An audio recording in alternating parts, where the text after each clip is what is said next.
धार्मिक ग्रंथों और पुराणों में हमेशा ही व्यक्ति के कर्म की बात कही गई है, लेकिन क्या आप जानते हैं कि आखिर कर्म किसे कहते हैं और कर्म क्या है?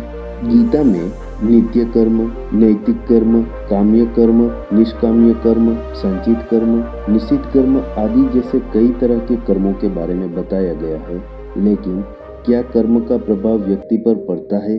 और सबसे अहम प्रश्न कि कर्म क्या और किसे कहते हैं?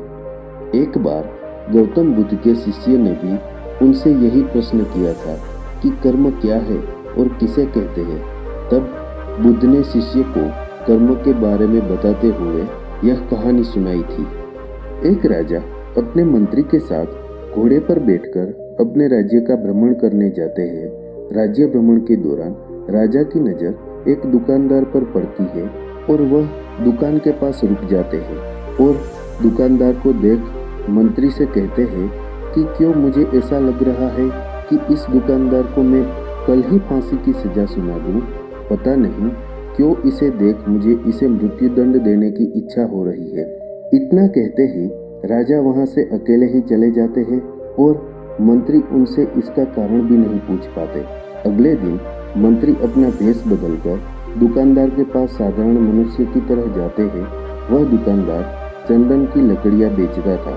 मंत्री दुकानदार से इधर उधर की बात कर उससे काम और हालचाल पूछते हैं। दुकानदार कहता है, क्या बताऊं भाई, मेरा हाल बहुत बुरा चल रहा है।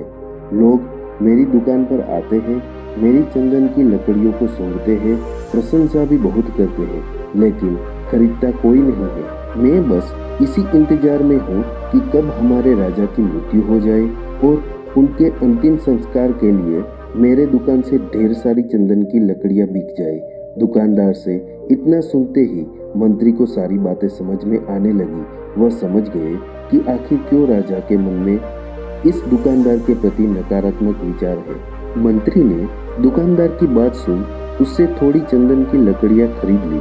लकड़ियों की बिक्री से दुकानदार भी खुश हो गया और तुरंत मंत्री को लकड़ियां दे दी। राजा के पास पहुंचकर मंत्री ने उससे कहा कि आप जिस दुकानदार को मृत्युदंड देने की सोच रहे थे, उसने आपके लिए भेंट स्वरूप चंदन की लकड़ियां भेजी है।